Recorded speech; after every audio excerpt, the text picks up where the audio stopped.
podcast. I am your host, John Burke, and if I know me or I know anything about this podcast, we're going to have technical difficulties here coming up, but just bear with us. So, got a guest today, very, very special guest today. We've got the Patriot Barbie from Instagram. Lindsey, thank you for joining us today. I know you're super busy. You've got a lot going on in your life, but again, thank you for being here with us today. So, we're streaming on Rumble, YouTube, Facebook, and some other platforms before they ban us for God knows whatever reason. That's what they do. But anyway, so real quick, I always like letting my guests introduce themselves because they can do it the best, and I don't want to leave anything out. So tell us more about you and what got you started on your platform.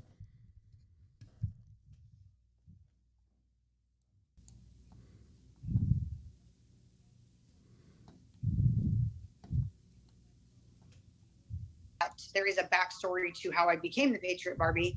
I was the salon owner in Oregon that opened up in 2020 against lockdowns. I was probably the second person in America to open up against the lockdowns. And because it became a public spectacle, because I did do it publicly, Kate Brown was the Democratic governor up in Oregon. She tyrannically came after me with everything. She was calling me out in press conferences, threatened to take my business license, kick me out of my building, have me arrested, Class C misdemeanor. After 10 days, she sent CPS after my kids. They came to my home and threatened to take my kids. So I endured like the wrath of the Democratic Party that believed stay home, stay safe was literally a life-saving event. And I was called a murderer. I was cancel cultured. We had 6 businesses, 4 tanning salons, a gym, and a hair salon. I had a 5,000 square foot hair salon with 25 girls. I opened that up and it was like all hell broke loose in my life. It just changed everything. So the left made a meme out of my face and said, I don't always play the Patriot Barbie, but when I do, I kill people's grandmas and steal their money. Jesus Christ. Yeah. Yeah. It was so epic. So I was wearing my MAGA hat and I had just had it with cancel culture. I had been nonstop pummeled for like a month of just ridiculous insults and hatred. And so I changed all my social media to the Patriot Barbie and it just took off. And it turns out that it really was like who I meant to be. It was an alter ego for a while. It was a joke between my husband and I, like, oh, the Patriot Barbie's coming out. Don't make her wear a mask, you know? And well, it's interesting to see what happens when you get put under pressure and you see people's true colors come out. So that's a blessing in disguise in many ways. It really is. Honestly, it's like, it's 100%. And I use my platform to say this all the time. God literally took something away, a lot of things, everything away from me in order to put me on this purpose. I believe this is a much bigger calling. It's what I'm called to do. It's who God made me to be. And it's kind of funny to say it, but I'm like, the Lord wants me to be the Patriot Barbie. So I'm taking that crown and wearing it proudly. I'm rolling. Oh yeah, I'm the website. Just gonna roll with it. Yeah, totally. Nothing wrong with that. So that brings about an interesting topic right now. Are you on Twitter? Kind of. I mean, I'm like waiting to get banned, so I don't really post stuff. Well, it looks like everybody's. I'm going back to Twitter. A lot of people are going back to Twitter because of what Elon's done. But in the Twitter sphere, there's a push now by some people on the right that are basically saying this amnesty that some people on the left are asking for the COVID lockdowns and what they caused. How do you feel on that? As far as like people saying, hey, we're wanting amnesty for basically trying to pressure people into locking down, destroying businesses. They're basically wanting to be forgiven. Yet I'm not seeing a lot of apologies. How do you feel about that? I'm sorry, they want to be how they treated us. Is that what you're saying? Yeah, pretty much. You know what? I say yes. I say yes because even though I was never an extreme leftist and I've never cancel cultured anyone and I've never been that hateful in my life, I was pretty politically naive before 2020. I mean, voted for Obama. Oh, cool. He's black. First black president. Awesome. Like very much susceptible to the woke mob who uses celebrities and pretty and sparkly things to make us believe one thing, right? One's not. And I wouldn't guess that I would ever have gone down that road that stupidly. But some people did. And I say that nicely, like you fell for it. You fell for it and you used it to hate people. That's on you. But even me, I feel like I need forgiveness for being so naive before 2020 that I didn't pay attention to politics, and who knows what I voted in. I voted in Obamacare, which like hurt myself, right? Mm. I deserve forgiveness for being naive, for being so stupid and not caring about politics and thinking it would never affect me. And that's a very minor infraction, right? Mm-hmm. But people that were so hateful and they caused fights, and it's like, if they're willing to wake up and if they're willing to do the work to now fight on our side, I'm willing to take allies. I'm always willing to take allies. Because if we just hate them back and say, no, screw you, we don't forgive you, you did what you did, and that's that, then we're not the party of acceptance and love and unity that we claim to be. So even though they made some pretty dire mistakes back then, they deserve to, they should apologize for that. I say, I mean, me personally, I forgive them. I welcome them to the side of right. Well, I mean, them apologizing doesn't necessarily mean that they're going to be coming over towards being Republican. They're just apologizing for how they acted during COVID. So bear that. Does that change any of your perspective? If say, for example, they're saying, hey, I want to apologize for how I treated you. I'm still a liberal Democrat. I'm still for all these things I once was for before, but now I'm apologizing for it. Does that change it at all? Or is it just, what do you think? Oh yeah, no, accept that apology. You do what? I do not. You have to recognize what you did was wrong. You have to change that behavior. It's like a 2-year-old, you know, you don't hit your brother and then say sorry and then hit him again. Like, now I know you're not sorry. You can't repeat the offense. Okay. So the apology for you, so let me get this straight. So the apology for you is that as long as they apologize and they come over to the right, then they're good to go. As long as they apologize and they change their behavior so that they don't behave that way again. Right. Because if you left, that is the party that's creating racism, diversity, division, hate, cancel culture. If you say, sorry, I treated you that way, however, I'm still going to hang out with the mean people over here that encouraged me to treat you that way, then no, you're not going to change. So if I forgive you, you're going to turn around and stab me in the back again. So no, thank you. I can see that. I can see that being mutually beneficial to where it's like, okay, if you truly are sorry, walk away from the DNC because they're the ones that, well, you know, here's the other thing. It's such a slippery slope. It wasn't just the DNC. We had prominent figures in the GOP that were for lockdowns originally. I think Kristi Noem was the only one that did not lock down or stay completely. Very, very few people. I think DeSantis was like right behind her as far as reopening, followed by Abbott and the rest of them. So it's like, this isn't like primarily a left versus right. This was like a damn near everybody in the government versus the people. So does that change anything? Yeah, I mean, when I reopened, like I said, I was pretty politically naive. I was raised a Christian. I was raised a Republican, a conservative, taught, you know, biblical values, things like that. So I kind of was already on the right, but just didn't care about politics.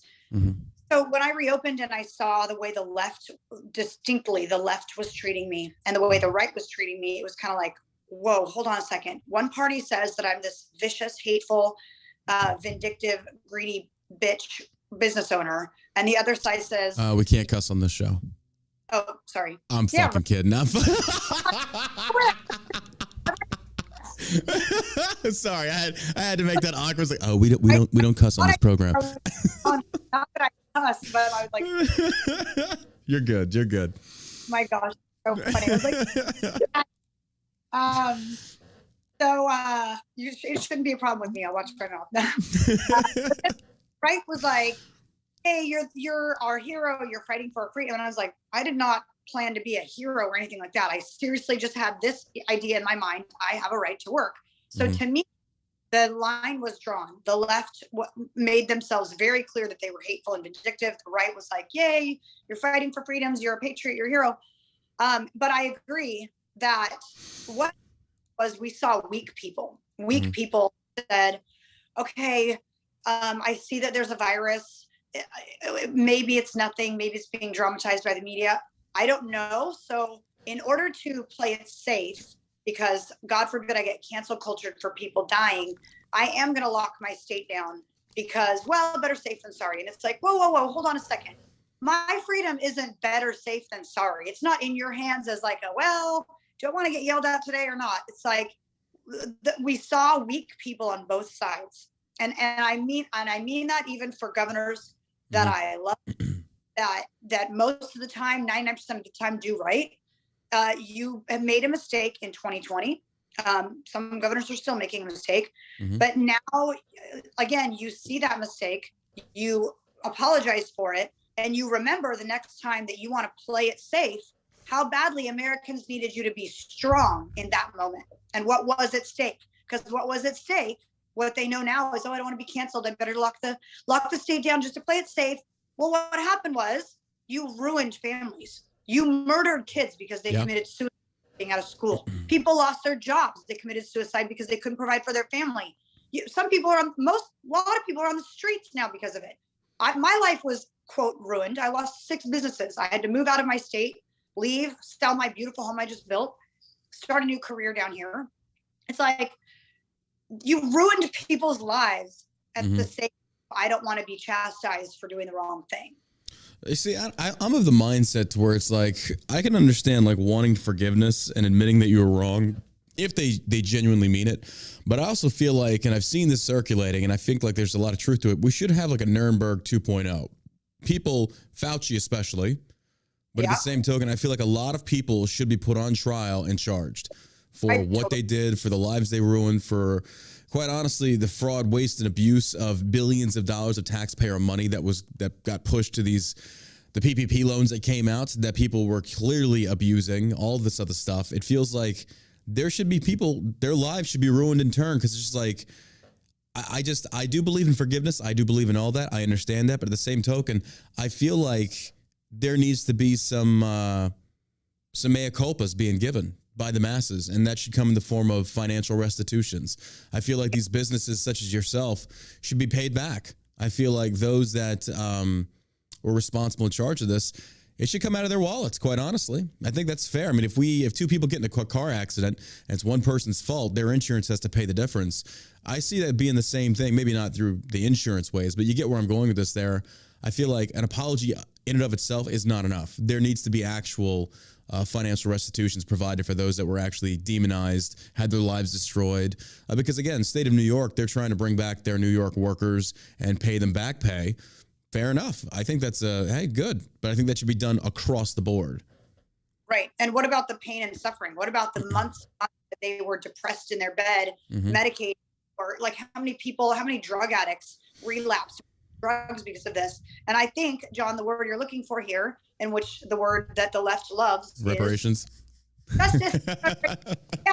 Like, okay, I've been waiting for this time where the tape starts to been tilting for a while. Yeah. And just this New York thing to me was like, oh, we just set precedents in a court of law that the people that refused to get vaccinated did not do anything wrong. And therefore, we're working towards, okay, well, since we know that vaccine was a lie and it didn't help or prevent anything, what else are we willing to take to court to prove? So for me, example, I'm like, I was called a murderer. I was told that I was killing people's grandmas. I lost my business to cancel culture because I was greedy and I would rather make money apparently than save people's lives. No one ever got COVID in my salon. I never enforced masks. I opened up a Band-Aid 3 weeks early. And I'm going, okay, so you said that if I opened my salon, Kate Brown actually said that I was a danger to the community. You said I would kill people. You said that's why I had to stay shut down. Now, we now know that didn't happen. So all of the threats and harassment and fines and unconstitutional treatment of my salon and my business and me personally, it is invalidated now. Yeah. Because I never killed anyone. You know, I get it. So let me just be completely transparent here. When COVID first hit, even I was on board with, okay, we should take precautions. I get it, but never to the extent of locking everything down. It's like, okay, wait a minute, this is a little too much. Like let's pump the brakes. And I can understand how people were fed information from the likes of the CDC, the WHO, many different organizations out there that were clearly lying. It's been proven now. But back during those times, it was literally, well, who do we believe? who's the experts here? Well, the experts are saying, even under the Trump administration, Lord Fauci was saying, we'll get the vaccine, you're going to die, all this other stuff. It was like nuclear, because we saw the footage coming out of China, people dropping dead in the streets, and Americans are like, we don't want to hit her on our shores. And then, of course, Trump's like, well, let's lock it down from China. They called him a xenophobe. Biden comes in, wants to do the same thing. But it just seemed like at the beginning, we were fed all this information. We didn't really know who to believe. And then over time, people started saying, hey, wait a minute, something's going on here. And then we got dubbed conspiracy theorists and things such as that. So it's kind of like how What's-Her-Face called you a threat to the community and things like that. It just seems like people should have had enough common sense to say, hey, wait a minute, let's go slow on this. Because I feel like maybe we don't have all the facts, and we should never blindly trust the government or government agencies. And it seemed like they really swallowed it hook, line, and sinker and turned it into a religion. Yes, absolutely, they did. And anyone that spoke up against it, I mean, you know this, they don't listen to common sense. For a while, like, the cancel culture was a whole new thing to me. I went on my press conference. I announced I was opening to feed my kids. And when I started seeing hate, I was like, wait a minute, who is against this? How are you against this? Me wanting to work and feed my family. But you're right that, like, it was a religion. It is a religion still, I swear. Fauci does owe, I think, you're right, that they should take all of Fauci's riches, especially the riches he now has in the vaccine, pushing the vaccine and the Pfizer investments, take them all, divide them up, pay reparations to the kids that were yanked out of school, that missed their prom, brides that lost all their money on a wedding that they didn't get to have. Funerals, my God. Yeah, it's devastating. It's yeah, to go back, because again, this is circulating on Twitter.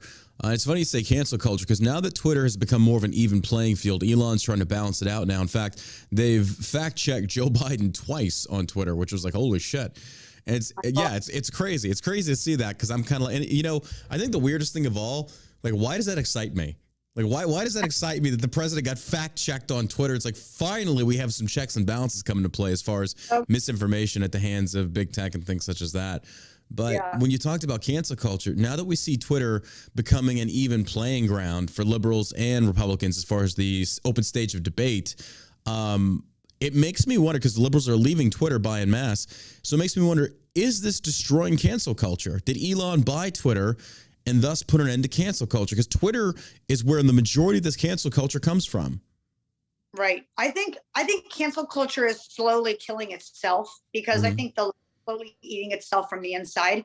They've got their own set of rules that they, of course, manipulate and twist and recreate every single day based on what their new belief is, because they don't actually have a line of, like, morality. And as they start to define those teeny tiny rules about who does and doesn't belong, they start to alienate some of their own people who walk away and go, okay, so you guys really loved me when I was trans, but now that I've just thought about it and I don't want to be trans, I can't be anti-trans, right? So now I'm out. Well, their little mob is getting smaller and smaller and smaller. And another thing to recognize too is that, people are seeing what cancel culture is, and they're less receptive to it. So when I first got it, it was incredibly, I think. Can you describe for me what your experience was like when they tried to cancel you? What did that involve? What did that entail? Okay, so I had 6 businesses. So each business had an Instagram, Facebook, Messenger, email, website, right? These people would go on to every business, every Instagram, Facebook, website. They would leave 1-star reviews. They would post it and share and have their friends leave 1-star reviews. They would message and call me, a racist and this, like, all these horrible names. They would say terrible things. For not wanting to shut down, you're a racist. Yeah, well, I was racist because when the George Floyd riots started, Antifa said on Facebook, let's go burn down Glamour Salon and kick Lindsey Graham's ass.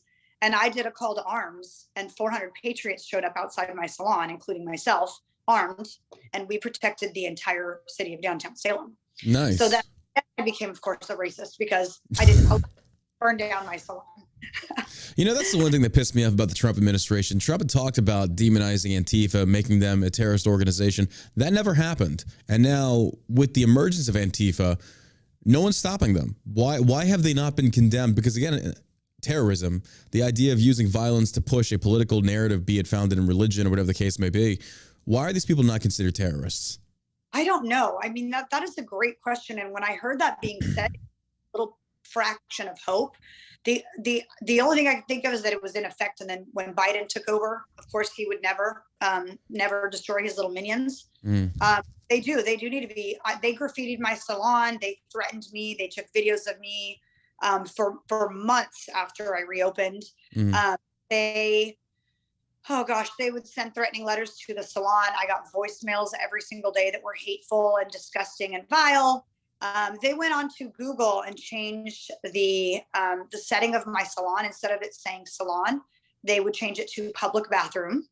I got They can do that? Yeah, they found a way to do it. Like, it was a suggestion, and if enough people suggested it, Okay. Google got this wrong. Like, how much time do these people have? Oh, plenty, because they're not working, right? Yeah. Sitting at home. But it's really hard to describe to the point where you'd understand that you feel like everyone in the world hates you. Like, you don't. Yeah. I was afraid to leave my house. I was afraid to go out to drinks or to restaurants. I thought that the server would be someone that hated me and do something to me. I was afraid I'd get mugged. I was afraid I would get shot, attacked by. It was pretty terrifying. And they were successful with it. I did overcome, of course, right? I don't care that I lost my businesses. I became a stronger person. I became who God wanted me to be. But now I think people see that behavior, and I got canceled because my stylist rented my salon, and Your stylist did what? They rented from my salon. Oh, okay. Employees, so they were getting attacked, all of them, on their Instagram. Oh, you work for a racist. You work for a white supremacist. They would make fake appointments online so that we would go have nothing but like a fake day. No one would ever show up. I mean, they are like vicious. So if I didn't have renting stylists that left me, I probably would have been fine. I could have hired new employees, right? Conservative employees. The cancel culture worked on me because those people were too weak to withstand it, and they left me. Yeah. I think now, 2 years later, people see what cancel culture is and go, oh, yeah, we heard it all before. Racist, racist, transphobic, oh my gosh. And guess what? Those people are not the people spending money at your business. No. They're broke. They're unemployed. You're 100% right. You are 100% right. We get that, oftentimes with shell shock, we walk a very fine line. I don't get politics involved with the business, but there are times where you do have to cross that line. When they talked about mask mandates, things such as that, forced vaccine on employees, shell shock officially took a position, said we will not be enforcing this. It'll never happen. It's like, we are not for this. Things outside of that, I don't get involved with as far as the business goes. But you're 100% right, because in the past, I've noticed the people that are going to complain the most about your positioning, political, on social media, we're never going to be your customers to begin with. So fuck them. Who cares? I've talked to another big guy. I don't want to dime him out. Well, actually, fuck, it doesn't matter.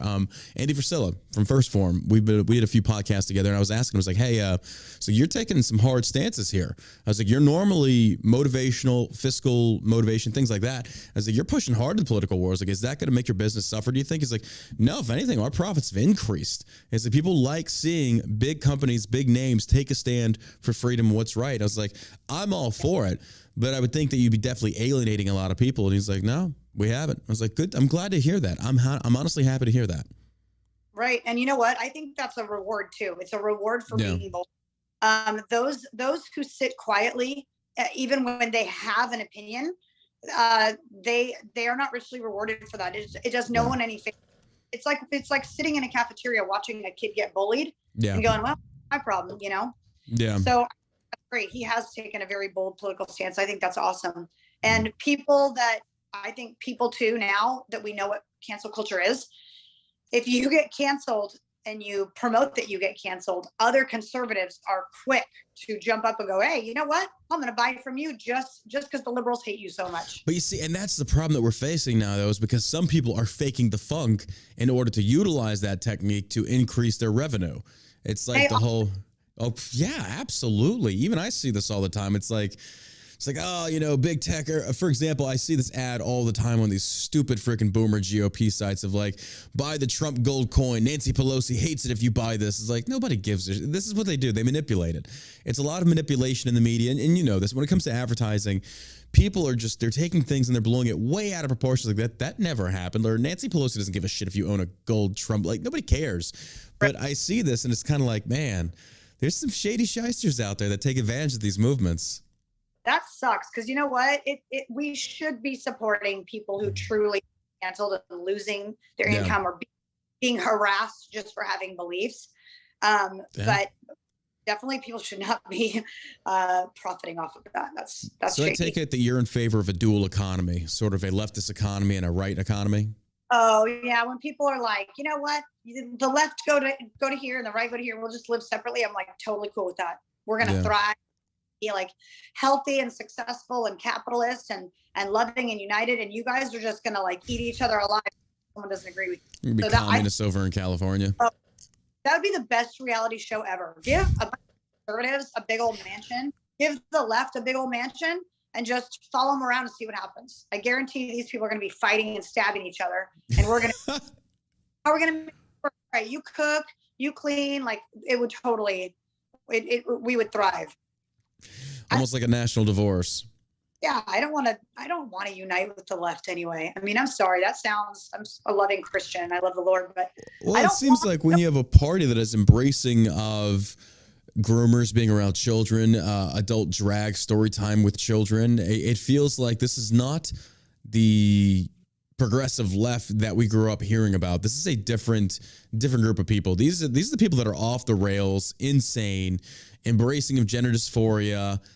And they are promoting the wrong things. And the thing that really aggravates me the most is like the fact that we're streaming on Rumble. I can't stream this on YouTube or Facebook or Twitch, because if I do and I said, hey, I genuinely feel that transgender people have a psychological disorder. If your mind and your body physically or whatever don't line up, there's an issue. Right. Like there's an issue there. And by saying that does not inherently mean that I mean that they're bad people. I just mean that there is an issue. And you can't even have these conversations anymore, because if you do, you're a white supremacist, you're a white nationalist, you're all these things. Like, wait a minute. But that is what the DNC has de-evolved into. They've let the insane people now run buckshot over everybody. It's like, well, like you said before, the cancel culture, the SJW movement, it's destroying the DNC. Absolutely. And you know what sucks is it's not a two-way street, right? So we can't say, hey, the fact that you are a man and you think you are innermost a woman, that's a mental issue. You need to get help. You need to psychiatrist, potentially be on meds, maybe go to church and pray. But on the flip side, because I'm such a person of faith and I'm so open about it, they can call me Bible thumper, you're fake man in the sky, you're delusional. They can make fun of me as if it's a mental disorder that I believe in God. And that's totally fine. Yeah, I agree. I'm a pretty open-minded person. I'll hear your argument. I'll listen. I'll rationally have a discussion with you.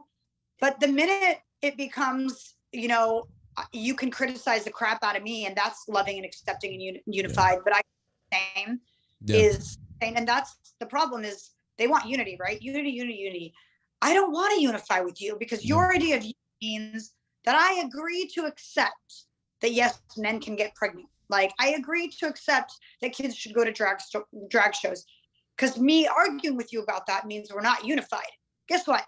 I'm okay with that. You're psycho. I agree. I don't.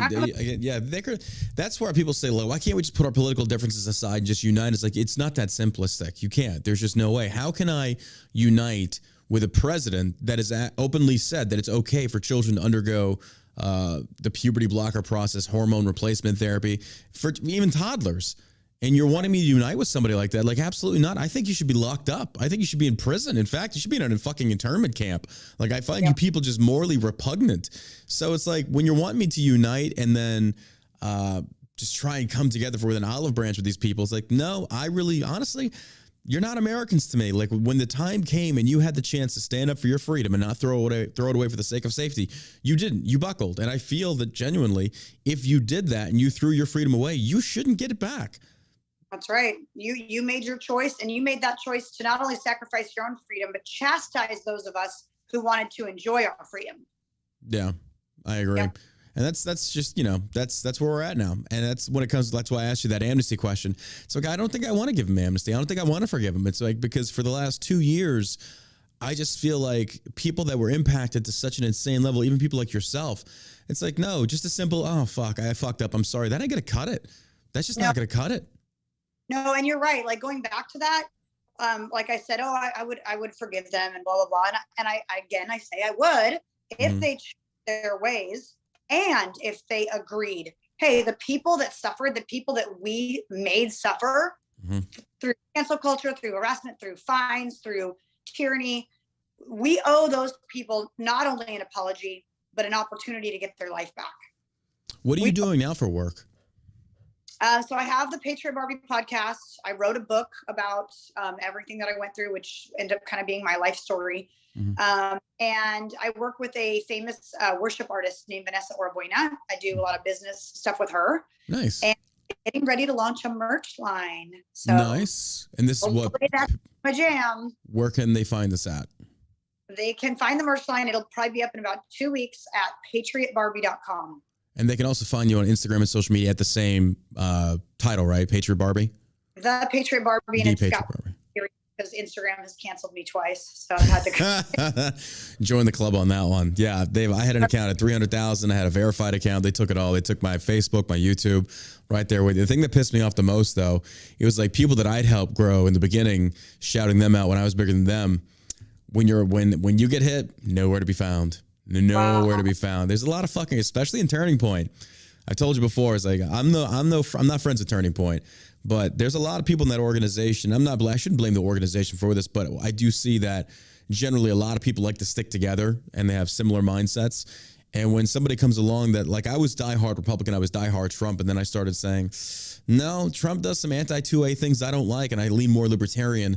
That got me ostracized a little bit. And I was like, you know what? I'm okay with that, because at the same token, why sell out for the sake of just being included into this group of people that I feel like the GOP is straying from the Constitution? They sit there and they say that they are for small government, yet every opportunity they're for big government. And it really blows my mind. But I see stuff like that, and it's like, yeah, when somebody needs help, it's like, yeah, ain't nobody there. Nobody comes to the rescue unless you're the in crowd. That's right. It's a really hard thing to feel like, especially in this movement, you don't want to count on anyone else. It's hard to count on anyone else. Yeah. And yet sometimes people go, you need support. You need support. And I have trust issues now because so many of my friends and my workers that worked with me for 4 years, ditched me as it got hard. And I went, if I just keep to myself, I'm okay. But that's hard. Yeah. It is. Alliances are so much better. Don't get me wrong. I agree with that. But it's just like when I see organizations like, look, you can't have any disagreements within this organization. It's like, well, then fuck off. It's like, that's just that you cannot exist in that capacity. I feel like there has to be diversity of thought. Otherwise, how are you going to grow? How are you going to expand your perspective unless you hear other people's perspectives as well? And it doesn't mean that you have to agree with them, but at least hearing them out, and then you can pick and choose what it is that you want to actually consider or adhere to, whatever the case may be. It's just like, yeah, I feel like if we exist in an echo chamber, it doesn't serve us any really, really good purpose. Right. That's exactly what the left is. So we don't want to be them. So your book has described everything that you went through as far as the COVID, the cancel culture. You said it was your life story. Yeah. So I really believe God called me to write a book. He told me through 4 different people in a period of 24 hours to write a book, which was not at all on my to-do list. And I had plenty of time because I was unemployed. I was like, all right, I sat down on my computer, and I wrote a book. And I was thinking, gosh, this is going to be awfully boring. It was like, 10 days of straight pure harassment from the government. And then we were allowed to open back up. So it sort of, dwindled away. But I was trying to tell the story and how it got to be that I was strong enough to endure, like single-handedly fighting the government and really taking cancel culture on and not committing suicide. It was so bad. When I try to tell those stories that I believe God had prepared me for this, and I really do, I had to tell kind of some of the stories in my 20s, and they are not pretty. I was a pretty colorful person in my 20s. So there's some pretty juicy chapters in there. So funny because I should to the left. I should go, hey, you guys want on my juicy dirt? Read chapter 5. That was when I was a meth head. Like, yeah, here's all my crap. If you want to cancel me, like I was a stripper, for God's sake. Why didn't you bring that up when you were canceling me? Because if they do that, that's going to make themselves look bad, because then now they're shaming you for being whatever. They're shaming me for being a sex worker, which is of course inclusive, right? But yeah, so the book ended up kind of being my testimony. Like, here's the crap in my 20s. I've always wondered why God would let me be like a perfect angel in high school, and then in my 20s just like do everything, and then just kind of come out of it, right, and be normal. Well, I believe it's because my story hits people harder when they realize that, you know, I wasn't a 20-year-old that daddy gave me money and I opened a big salon. I worked hard for everything. I came out of a drug addiction and many, many other things that you can read the book if you want to know. Where can they find this book? What's that? Where can they find your book at? PatriotBarbie.com. Okay, so your own website. Good. Your own website. So yeah. Patriot Barbie. Is it PatriotBarbie.com or ThePatriotBarbie.com? Either one works. Oh, nice. Smart. Yeah. Okay. AwesomeBarbie.com, BurnettBarbie.com. You locked it down. You're like, I'm not. No, they're not. Even if they fuck it up, they're coming here. They're coming to the website. Yeah, if you want to go find like stupidliberals.com and then direct them to my page. Oh my god. Yeah, so it's my testimony. It's kind of all wrapped up in why I believe God spent my whole life preparing me to be this fighter for freedom. What would you say the biggest lesson, the biggest takeaway you've learned over the past 3 years has been? Probably my identity, finding my identity. When I was in Salem, I was very, very well known as like the most successful stylist in probably Oregon. My salon was huge. Everyone knew about it. And my identity was in being this, you know, decently wealthy, successful salon owner. I was a pillar of the community. And when one second, let me get her back. My bad, guys. Hold on. The stupid thing. We are currently at 37 minutes. I'll have to go back and edit this. Let me see what her another invite. Sorry about this. This is fucking Zoom.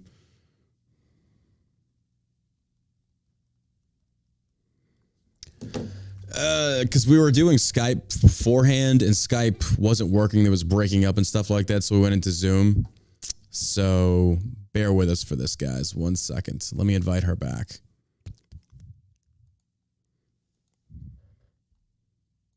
Bear with me. And I'll edit this on the email.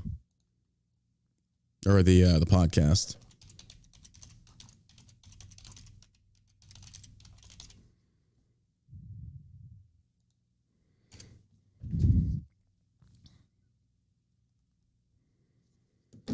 Let's try it again. Sorry about that, y'all.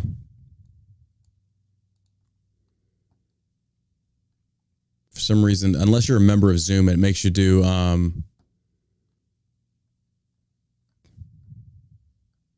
there we go. Sorry about that. Commies. Just kidding. We like maxed out the Zoom time, right? Yeah, it's like 30 minutes.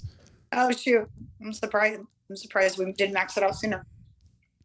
Anyway, you were saying, you talked about the lessons you learned, identity, pillar to the community. Yep. So when I started to see that slip away, it completely taken away, completely. It was after I moved down to Arizona and I thought, well, I'll just, start a new business down here. And I really felt God telling me like, that's not who you are anymore at all. I had no passion, no desire for something I did the best of the best for 15 years. Right. What a weird feeling. And I kind of went through an identity crisis where I was like, okay, well, I am a mom, I am a wife, but now I'm not this successful business owner. And people would say, oh, what do you do? And I'm like, don't know what I do. I'm the Patriot Barbie. What does she do? She thinks she has a cool Instagram with like 13,000 followers. So I was like, I don't know who I am. I don't know what I'm supposed to be. I don't know. And that is when I think God found me and said, this is who you are. You are exactly who I say you are. You're not a salon owner. You're not a wealthy entrepreneur. You're not a successful business owner. Like, my identity was so wrapped up in that I didn't even know what to do when I lost it. Mm-hmm. And now I find myself going, I guess every day I wake up and I go where the Lord tells me to go. I go through the doors he tells me that he's opened, and find peace and honor and privilege in that, knowing that it may not be monetarily successful. I don't have a career anymore per se, but I find myself more proud that I was called into a position of authority to speak up in this time. And I know that just sounds so weird and like Bible thumperish, but it's so true. I just don't, I would never go back to that life, even knowing what I know now that, I lost my career and I don't know where my life is going. And I am just thankful to be doing something that matters. And I feel like every day at the end of the day, God says, well done, good and faithful one. And that is worth more than all the riches in the world. Do you think you're going to go back to the salon world? No. No. Nope. I will say probably never. I sold everything, my color tools. I haven't done hair in 2 years. I've completely lost all desire for it. Okay. That's a result of the lockdowns? Yeah, a result of building a salon to the best it was ever going to be ever, and losing it completely. Thinking about rebuilding something like that at my age, and having to go another 15 years slaving away. I mean, I gave up so many years of my life to build that business. That's what you just said right there is the biggest reason why I couldn't give a fuck less when the left wants to apologize for amnesty, because all the hard work that you went through, the long hours, the incessant having to deal with one issue after another, because being a business owner, as you well know, is not an easy endeavor. It's very easy to just throw it away and say, I'm just going to go work a 9 to 5 for somebody else, versus you do your own thing. Now you're taking all those problems on yourself. And you did it for, you said 13 years, and COVID comes in and they just flushed you. They just flushed it away. Didn't give a damn about any of that. They accused you of all these things. So I get it. I get why it's like, I don't want to do that again. Like, it was like, that was a pain in the ass. I get it. Yeah.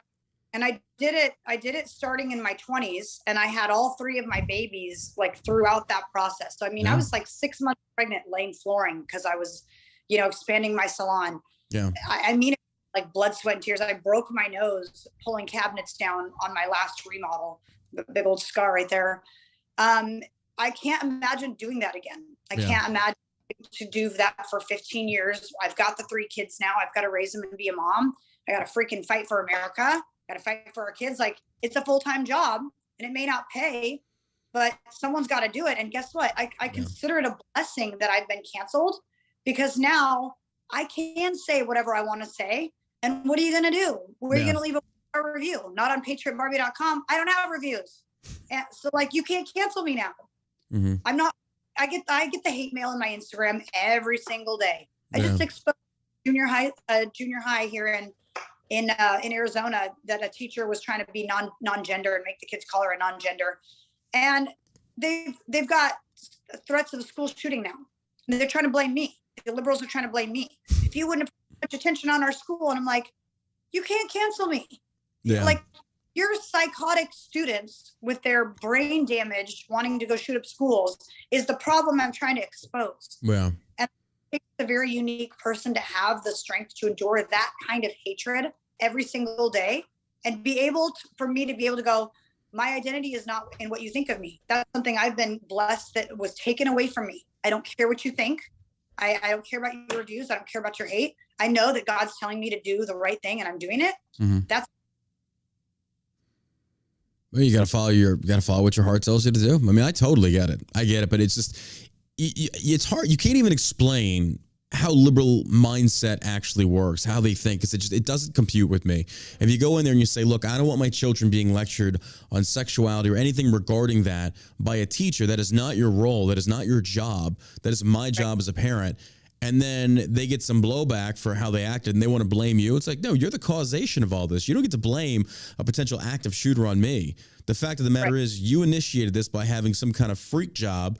And that's the other thing is parents by and large don't realize that there are a lot of people in the education system that are so far left, so far gone, they are trying to indoctrinate your children. I'm sorry. These people should be tried. They are disgusting. The fact that you have these, and look, and this is the truth, every single one of them, usually gay, usually lesbian, unattractive, unfuckable, different color hair, obese, don't take care of themselves. And it's like, look, the fact that you're an outcast from society because of your own choices, because you never got attention growing up, that your parents never loved you, whatever the case may be, don't try and project that onto the children by trying to get them to accept your fucked up ideologies as far as your gender. You want to be called a unicorn. I've had so many different discussions, a lot of friends, when I talk about the transgender issue, because it seems to be at the crux of a lot of these issues, is that transgenderism to me is the line in the sand. I get the LGB. I get that. But now with transgenderism that attached itself to the LGB, transgenderism has nothing to do with sexuality and everything with gender. So when we see this happening now, it's like, well, I used to embrace this idea of like, it's not my life. I don't want to pay for it. Live and let live. But now we're seeing it's impacted children. So a pragmatic approach to this is like, look, I'm sorry, transgenderism is wrong. It's like, it's not right. We're seeing our society, the moral fabric's becoming very loosely woven. And now they're going after children by and large. And it's been accepted by a lot of these schools. Right. And even with the idea that, like, let's say it did children, let's just say we did say live and let live. Mm-hmm. And guys, if you want to get at 18 or whatever, get a sex change and do what you got to do, whatever. But it does affect other people, right? And this is the less big argument is, oh, you opened your salon, that affects other people, that kills other people. It's all about wear your mask to save other people. You need to be a community member. Okay, a dude getting his wiener cut off and taking hormones, looking potentially very much like a girl, could someday go out on a date with my son, right? And he gets as far as he gets and then figures out that's a dude. You've affected him. You've affected the community. You've told the community around you a lie that will never be. This could happen like to the extreme, right? Let's say that he gets a surgery that is so believable. Mm-hmm. He starts a life with someone. He gets married. And then that man says, let's have a baby. And he goes, oh, bad news. I'm actually a dude. Like, real. That could happen because they want us to be so inclusive about it that's the way we accept it. And now we're talking about you are a danger to the community. You're lying to the people around you. Right. You're not presenting yourself as you are, which is the truth. And that does affect us. Well, now they're trying to conduct studies about actually implanting a uterus in a man, therefore trying to back their claims that a men can't get pregnant. It's like, no, you literally took the parts of a woman. You could take you take an engine out of a Trans Am and put it in a fucking Buick. It's still not a Buick. That's a Trans Am engine in a Buick. That's right. Oh my gosh. It's just, see that. And that's the thing is I'm like, let's just say we're like, all right, live and let live. No, they've got to take it the mile. Like you gave them a tiny inch and they took it a mile. That's why I feel like conservatives have become so outspoken and aggressive is because we figured out if we even try to be nice about your stuff, suddenly there's drag queen kid shows. Like, look at the Second Amendment. You give them an inch, they will take a mile. Yep. They'll take every single gun in this country. Yep. Mm-hmm. We can't trust them. What are your predictions for midterms coming up? What do you think is going to happen? I always hate that question because I'm like, I could predict all I want. I know. I'm right there with you. But what do you think is going to happen? I do think that there are more people like myself who went from being neutral to activated, and they are so sick of seeing what the left is trying to do that I think be a huge red wave. I do think they're trying to cheat. I absolutely do. I don't put that past them at all. Oh yeah. But I hope that we catch them in the act, first of all, and I hope that the red wave sticks. Well, I mean, again, if Virginia and New Jersey and places like Florida are any indicator, once they went after the children, the moms came out in full force and was like, nope, because if you want to see a family get empowered to vote, it's going to come from the mom. The mama bear is going to be like, we're all going now. We're all going to vote. Because they understand, like men by and large, they're working, they're doing whatever they got to do. Women are kind of like watching hardcore at the schools right now saying, what the fuck is going on? So when a woman's like, the parent, the mother of the student is just kind of like, we're going to go vote because this stuff needs to end. Again, Virginia flipped. New Jersey almost flipped. Speaking of New Jersey, did you ever have any contact with Ian Smith? I've messaged back and forth with Ian Smith a little bit on Instagram. I've never met him in person. That's definitely a goal. I was about to say, you two went through very similar situations. Yeah. Yeah. He opened right after me. And I remember thinking, oh, I'm glad they didn't lock up my doors. I don't think I could kick them in. Yeah. Well, I mean, it's interesting to see like people that actually stood tall during the lockdowns. Like nobody fucked with us. Like we kept going. I was like, I'm not fucking shit. Fuck no. We're doing our own thing. And as long as the mail kept running, it was like, we didn't shut down. But Texas was very lenient with that. Like they said, all right, we're going to lock down, but they didn't really enforce it too much. They tried, but a lot of people were like, yeah, fuck you. So I don't know.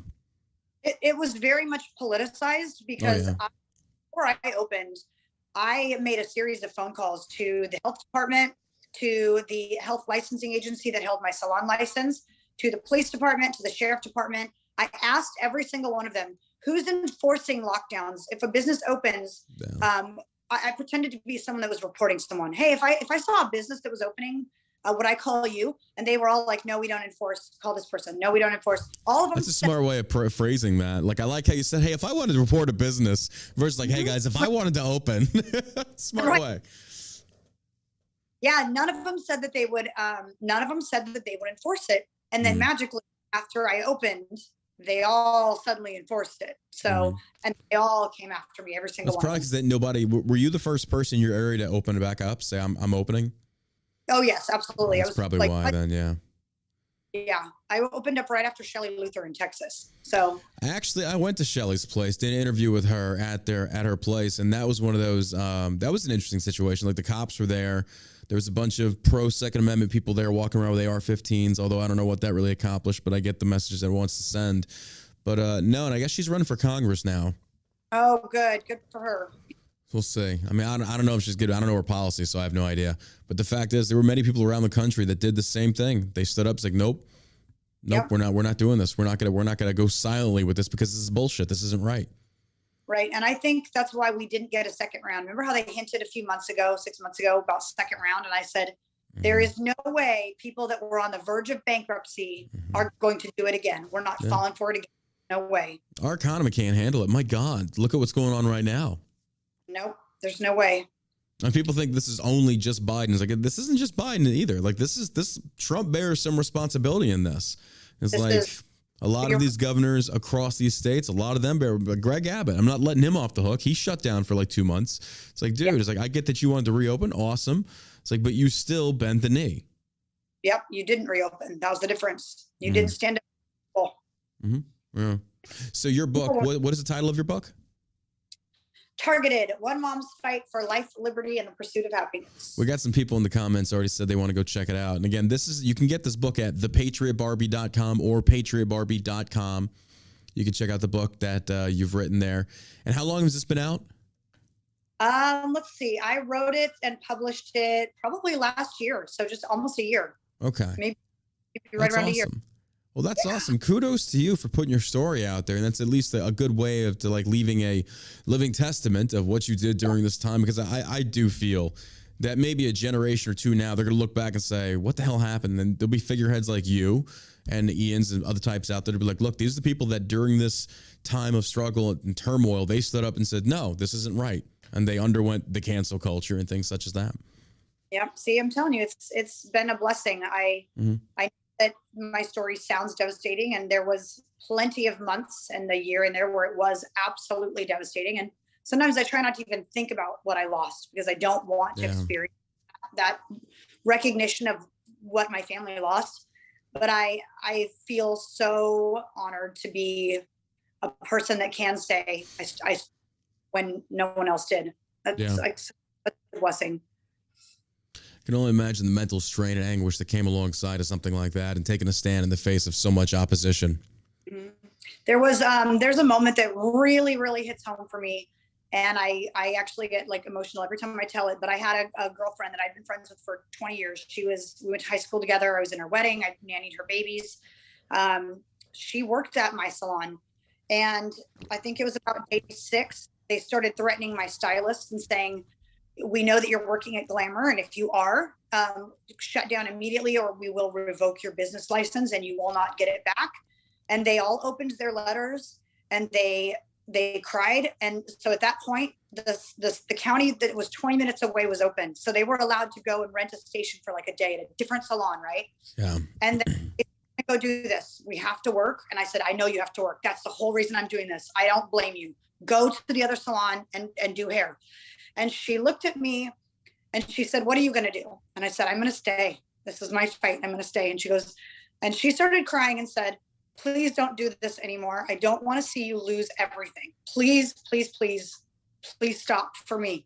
And I just said, I can't stop. If I stop, then they know that they pushed me to a point, and they'll know that that was the point, that someone always breaks and I can't break. And I stayed, and I told her I'm not going to lose everything. And then ironically, I lost everything. Yeah. But looking back to how much would you hate yourself right now had you listened and bent the knee? No. Exactly. Day one is OSHA showed up at my door and said, if you open up tomorrow, we're going to fine you $70,000. And I just said, you little pricks, like, you came here and threatened me before I even made the action. You're trying to intimidate me. And that intimidation that went on every day for weeks, it fueled me in a way that said, the more you try to pressure me into doing this, the more I know that you think you're going to break me. And I'm hard-headed, right? That's how God made me, and I know it. And I refuse to let you break me. I will go to jail. I will get arrested. I sat down with my husband one night and I said, this letter says that I could go to jail. I need to know that you're okay with that and what we're going to do. So this was a very real, feels like forever ago. It feels like someone else's life, but it was such a real battle. And of all the ways that it turned out, it could not have turned out any better. That's awesome to hear. I can't even, I just, again, that's why we go back to that question of amnesty. It's like, fuck them. Like, I wish I could be more Christian, like in certain aspects, certain ways, but it's just like, I don't like these people. I do not like them. The more I tell my story too, you're like, you did this to this woman. Yeah, pretty much. It's like, because I've seen this. I've heard this multiple different times from multiple different people over, my God, by the end of it, it was like almost 500,000 businesses have been shut down, destroyed. And I'm sitting here and just like, and you want amnesty for that? Like when you sit there and you said that we should be strapped down to tables and be forced to have the injections, we should be deported, we should be tried, we should put in jail. Like they said, like you told me, they told you a baby killer, a grandma killer, stuff like that. It's like, my God, you demonized us. They wanted our children taken away from us. They wanted all manner of things. Like, I'm sorry. I think you people could burn in hell. It's like, you weren't even Americans. You people were acting like scared sheep. Well, when you put it that way, maybe I don't forgive them. I'm just saying, I feel like, because if we let people off the hook that easily, then they're bound to make that same mistake again, because there were no repercussions. There was no atoning for their sins. It's kind of like, if you screw up and there's no ramifications, then you're more than likely going to make that screw up again. I feel like there just has to be a way of like, look, and the thing that really aggravates me, though, is because there was even a lot of people like, look, I am for the freedom to choose whether or not you want to get that vaccine, but I'm getting the vaccine because I need to keep my job. I don't like what they're doing, but I've got to do this to feed my family. It's like, I get it. I don't hate those people, but it's the people that like just sit there and they form the cult. They form the religion of Fauci.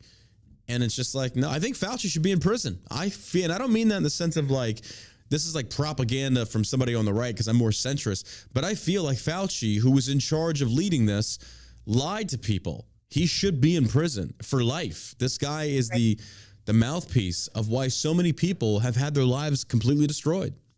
And if anyone at all can file a suit just to prove that he knew he was deceiving the people, it opens up a civil suit for every single one of us that lost a dime, a penny during lockdowns, which is everybody, the entire United States, Fauci. It still blows my mind. That guy makes, what was it, $400,000 a year? $400,000. He's the highest paid government employee. He makes that much money. And how many times did he screw up? Ivermectin was proven to work. Various different things that they tried stifling and tried censoring. Again, like we look at organizations like Facebook with Meta. It's been proven they are working hand in hand with the government. There is election meddling. They are trying to stifle certain ads. Elon Musk even admitted it with Twitter. It's like, there's just so much going on right now. These people, quite honestly, they talk about election meddling. They're doing it. They're doing it. Why are they not being charged? And that's why I feel like come midterms, hopefully, if Republicans take back the House and the Senate, hopefully. It's like you need to start pinning some hides to some wall, because I feel like a lot of people, especially Republicans primarily, are very fed up with a lot of lip service that Republican representatives are giving to people. There's like, no, if you take back control, because if we think before freaking Biden took over, Republicans had control. They had the majority. What did we do with it? Nothing. We did hardly anything. Nope. Now, hopefully, the what they would call the extreme right politicians hopefully get elected, and they say, we're not just going to sit by and pretend that you didn't do what you did when you were in. We're going to make you accountable for it. Yeah, 100%. Nothing wrong or evil or vindictive about saying, fine, we hear you. You want amnesty, you apologize, but you do have to suffer the consequences. I mean, I put time out. They get grounded. That you can say you're sorry for doing something, but if there is no consequence, then there's no reason for them not to do it again. So there does need to be consequences for their actions. I agree. Well, Lindsey, number one, I got to say, it sucks to have that name, because I'm already seeing the chat like, Lindsey Graham, fuck that rhino. It's like, it's not that Lindsey Graham. This is a whole different Lindsey Graham. Don't worry about that. This is Lindsey Graham, the Patriot Barbie, not Lindsey Graham, the sellout. So, well, Lindsey, once again, go ahead. Oh, I was going to say, people keep saying to me, you should change your name. And I'm like, well, no, because you're never going to forget it. So it's like, That's true. And people can be really dumb sometimes. Like, I'll post an image of an event that I'm going to be at. It says Lindsey Graham, the Patriot Barbie. And they're like, that rhino. And I'm like, it's my picture. It's my name. Yeah. Well, to be fair, no, because I was at your Insta today. I want to make sure I spelled your name right and stuff like that. And I saw Lindsey Graham at Turning Point. I'm like, what? I was like, that figures. But even I thought the same thing. I was like, Lindsey Graham? Fuck that guy. Like, why the fuck's Turning Point fucking with that dude? Oh my gosh, that's so funny. I thought the same thing, though, because it was a picture of you. Same thing. It was just like, Lindsey Graham. Huh, okay. But weird. You know what? Sometimes the way that it's worded is Lindsey Graham, the Patriot Barbie. So it's like him and me. That's exactly. Yes, exactly. And it's on your page. So naturally, you're going to be in the graphic. And there's a little shout out to Lindsey Graham in the background. I was like, okay, that's what I figured would happen. So I get why they think that. Because even I read it and I was like, huh, okay. Okay, well, I'm gonna like capitalize. I'm gonna tag Lindsey Graham in it. Yeah. Oh my God. Well, again, where can everybody find you? So Instagram is the.patriot.barbie. You can get there by just going to patriotbarbie.com or thepatriotbarbie.com. And my website has all my partners, sponsors, affiliates, my book, my merch line is coming out in 2 weeks. Everything. My podcast is pretty epic. I also do cancel free. Like, I don't do YouTube. So we are very, very open and honest. And I give other patriots a platform to tell their stories. I'm looking at your website right now. You got your email sign up, rocking the double guns pistolas there. Read her story. Nice, easy to navigate website. Perfectly done. Again, patriotbarbie.com right here. That's where you can see the book, appearances, podcast, support, connect podcast. I imagine takes you straight to the podcast channel where you can check out her. Yep, subscribe. My God, I need to jump on this. Good grief. This looks great. You're good. Aren't I fun? Did you do this yourself? No. You should have seen it when I was on GoDaddy trying to put a picture in a thing. And I was like, it looks great. And I talked to a pro. She's like, let me help you. Oh, it looks good, but I'm going to take over for you, sweetie. Sure. Well, Lindsey, I want to say thank you for coming on today, for taking time out of your busy schedule to come over and tell us your story. I'd love to have you back on. Thank you for being here. Thank you, John. Thanks for such a great, real, authentic conversation. It was awesome. I didn't even cuss that much either. I'm proud of myself. You did quite well. Quite well. I'll talk to you later. Thank you for coming on, Lindsey.